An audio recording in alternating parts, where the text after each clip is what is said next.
അപ്പോൾ availability with standby system എന്ന് പറഞ്ഞാൽ നമുക്കറിയാം ഒരു പ്രോഡക്റ്റ് ഉണ്ട്, അല്ലെങ്കിൽ ഒരു ടൂൾ, എന്തെങ്കിലും ഒരു സാധനമുണ്ട്, നമ്മൾ ആവശ്യമുള്ളൊരു സാധനമുണ്ട്. അതിപ്പോൾ ചീത്തയായിപ്പോയാൽ നമുക്കത് യൂസ് ചെയ്യാൻ പറ്റില്ല. അപ്പോൾ ഡൗൺ ടൈമാണ്. യൂസ് ചെയ്യാൻ പറ്റുമ്പോൾ അപ്പ് ടൈമാണ്. അപ്പോൾ നമുക്ക് അങ്ങനെയുള്ള സാഹചര്യങ്ങളിൽ നമ്മൾ എന്ത് വെച്ചാൽ ഒരു ബാക്കപ്പ് വെച്ചിരിക്കും, ഒരു സ്റ്റാൻഡ് ബൈ വെച്ചിരിക്കും. അപ്പോൾ ആദ്യത്തെ ചീത്തയാകുമ്പോൾ നമ്മൾ ഉടനെ രണ്ടാമത്തെ എടുത്ത് യൂസ് ചെയ്യും. അങ്ങനെയുള്ള സിസ്റ്റത്തിനെയാണ് ഈ അവൈലബിലിറ്റി അങ്ങനെയുള്ള സിസ്റ്റത്തിനെയാണ് ഈ സ്റ്റാൻഡ് ബൈ സിസ്റ്റം. അപ്പോൾ അങ്ങനത്തെ ഒരു സിസ്റ്റത്തിൻ്റെ അവൈലബിലിറ്റി കണ്ടുപിടിക്കാനുള്ള പ്രോസസ്സാണിത്. മാർക്കോവ് അനാലിസിസ് തന്നെയാണ്. എന്ന് പറഞ്ഞാൽ നമുക്കിപ്പോൾ ഒന്നുകിൽ 2 സിസ്റ്റവും അവൈലബിൾ ആയിരിക്കും. നമുക്കിപ്പോൾ 3 സ്റ്റേറ്റ് ഉണ്ട്. ഒന്ന് രണ്ട് സാധനങ്ങളും അവൈലബിൾ ആയിരിക്കും. 2 കോമ്പണൻ്റ് ഉണ്ടെങ്കിൽ 2ഉം അവൈലബിൾ ആയിരിക്കും.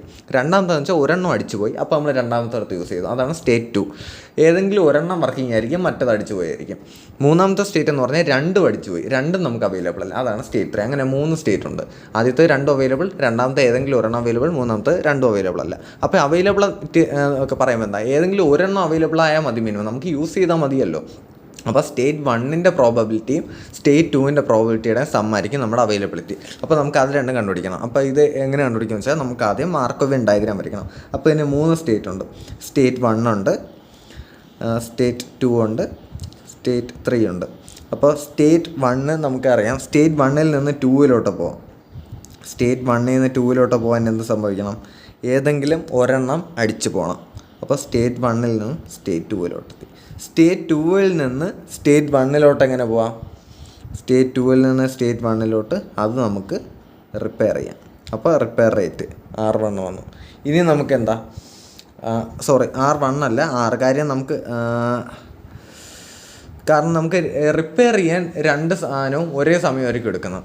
ഒരേ കോമ്പണൻ്റ് അല്ലേ, അപ്പോൾ നമുക്ക് റിപ്പയർ ചെയ്യാൻ ഒരേ സമയമായിരിക്കും എടുക്കുന്നത്. അപ്പോൾ രണ്ടിനും R1ഉം R2ഉം വേണ്ട, R മാത്രം മതി. പക്ഷേ നമുക്ക് ലാംഡ 1 ലാംഡ 2 എടുക്കണം. കാരണം ഒരേ സാധനമാണെങ്കിലും ചിലപ്പോൾ അടിച്ചു പോകുന്നത് 2 റേറ്റിലായിരിക്കും. അപ്പോൾ നമുക്ക് അങ്ങനെ എടുക്കേണ്ടി വരും. അപ്പോൾ 2ൽ നിന്ന് 3ലോട്ട് പോകുമ്പോഴെന്താ സംഭവിക്കുന്നത്, ഒരു കോമ്പണൻ്റ് അടിച്ചു പോകും, മറ്റേ രണ്ടാമത്തെ കോമ്പണൻ്റ് അടിച്ചു പോകും. അപ്പോൾ ലാംഡ 2 വരും. 3ൽ നിന്ന് 2ലോട്ട് പോകുമ്പോഴും റിപ്പയർ റേറ്റ് എന്താ വരുന്നത്, R ആണ് വരുന്നത്. അപ്പോൾ നമുക്ക് ഇതാണ് ഇതിൻ്റെ മാർക്കോവ് ഡയഗ്രാം. ഇനി നമ്മൾ ഡിഫറൻഷ്യൽ ഇക്വേഷൻ എഴുതണം. ഡിഫറൻഷ്യൽ ഇക്വേഷൻ യൂഷ്വലി നമ്മൾ എങ്ങനെ എഴുതുന്നത്, P1 of T plus delta T equal to P1 of T. ഇത് കുറയുന്ന എങ്ങനെ, lambda 1 delta T P1 T എന്താ പ്ലസ് കൂടുന്ന എങ്ങനെ, R delta T P2 T. ഇങ്ങനെയാണ് നമുക്ക് വരുന്നത്. ഇത് നമ്മൾ ഇപ്പുറത്തെ സൈഡിൽ എടുക്കുമ്പോൾ P1 T plus delta T minus P1 T equal to minus lambda 1 P1 T plus R P2 T. നമുക്ക് കോമൺ എടുക്കാം, ഡെൽറ്റ ടി കോമൺ എടുക്കാം. ഇനി നമ്മൾ എന്ത് ചെയ്യുന്നു, ഡെൽറ്റ ടി ടെൻസ് ടു 0 കൊടുക്കുന്നു. അപ്പോൾ നമുക്കിവിടെ എന്തായി, ഇവിടെ dP1 ആയി. ഇതിൻ്റെ ഡിഫറൻസ് dP1 ആയി. ഇവിടെ എന്ത് സംഭവിച്ചു, minus lambda 1 P1 plus R P2. ഇത് ഡി ടി ആയി. ഈ ഡി ടി ഞാൻ ഇവിടെ എഴുതുന്നതിന് വരെ ഞാൻ താഴോട്ട് എടുത്തിട്ട് ഇവിടെ ഇങ്ങനെ ഡി ടി എഴുതി. ഇതാണ് എൻ്റെ ഇക്വേഷൻ നമ്പർ 1. എനിക്കങ്ങനെ ആദ്യത്തെ ഇക്വേഷൻ ഇവിടെ കിട്ടി. ഇനി ഞാൻ രണ്ടാമത്തെ ഇക്വേഷൻ എഴുതാൻ വേണ്ടിയിട്ട് നമ്മുടെ രണ്ടാമത്തെ സ്റ്റേറ്റ്, അതായത് സ്റ്റേറ്റ് 2നുള്ള ഇക്വേഷൻ ഞാനിവിടെ എഴുതുകയാണ്. അത് എഴുതുമ്പോൾ എങ്ങനെ, P2 T plus delta T equal to P2 T. P2 T എങ്ങനെയാണ് കൂടുന്നത്, P2 ടി കൂടുന്നത് ഇവിടെ നിന്ന് ആദ്യം കുറയുന്ന എഴുതാം. കുറയുന്ന എപ്പോഴാണ്, 2 രീതിയിൽ കുറയാം. ഒന്ന് R വെച്ച് കുറയാം. അപ്പോൾ R വെച്ച് കുറയാം, minus R delta T P2 T. എന്നിട്ട് 1ൽ നിന്ന് വരുമ്പോൾ കൂടുകയും ചെയ്യാം. അപ്പോൾ plus lambda 1 delta T P1 T. പിന്നെ ഇനി കുറയുന്നതോ ലാംഡ 2ലോട്ട് പോകുമ്പോൾ കുറയാം.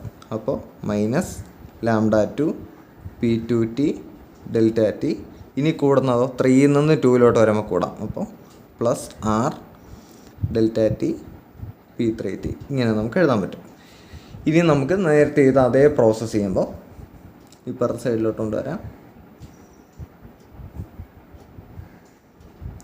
ഇപ്പുറത്ത് ഡെൽറ്റ ടിയും ആറും ഒക്കെ നമുക്ക് ആവശ്യമുള്ളതുപോലെ നമുക്ക് വെളിയിലെടുക്കാം.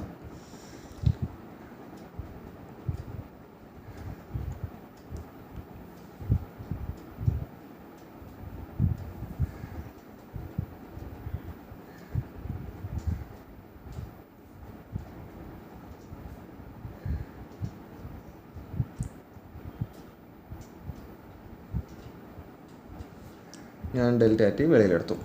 ഇനി ഞാൻ ഡെൽറ്റ ടി ടെൻസ് ടു 0 കൊടുത്തു. നേരത്തെ ചെയ്ത പോലെ തന്നെ ഈ ഡെൽറ്റ ടി എന്നുള്ള ഡി ടി ആകുമ്പോൾ ഇത് ഞാൻ താഴോട്ട് കൊണ്ടുവരികയാണ്. അത് രണ്ടും കൂടെ ഞാൻ ഒറ്റ സ്റ്റെപ്പിൽ എഴുതുകയാണ്. നമ്മൾ തൊട്ടുമുമ്പ് ചെയ്ത അതേ പ്രൊസീജിയർ തന്നെയാണ് ഇവിടെയും ചെയ്യുന്നത്. അപ്പോൾ നമുക്ക് എന്ത് കിട്ടും? dp2/dt equal to -λ2 plus R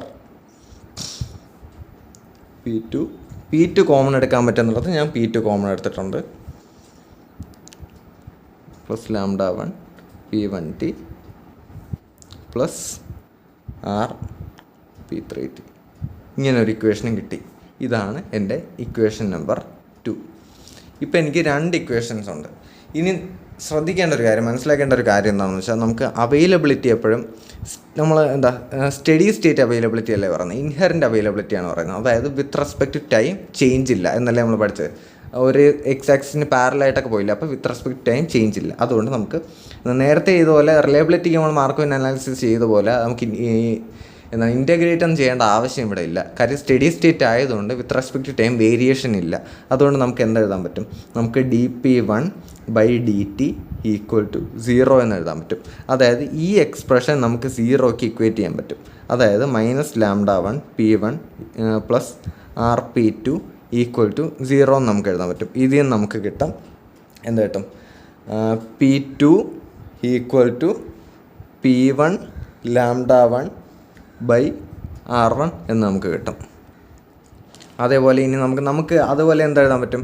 ഇതും നമുക്ക് ടൈം ഡിപ്പെൻഡൻ്റ് അല്ല, ഇതും നമുക്ക് 0ക്ക് ഇക്വേറ്റ് ചെയ്യാൻ പറ്റും. ഈ സാധനം ഇതും എക്സ് ആക്സിന് പാരലാണല്ലോ ഈ പ്രോബിലിറ്റിയും. അപ്പോൾ ഈ അവൈലബിലിറ്റി ഇത് രണ്ടാമത്തെ സ്റ്റേറ്റിലുള്ള, അപ്പോൾ ഇതും നമുക്ക് 0ക്ക് ഇക്വേറ്റ് ചെയ്യാൻ പറ്റും.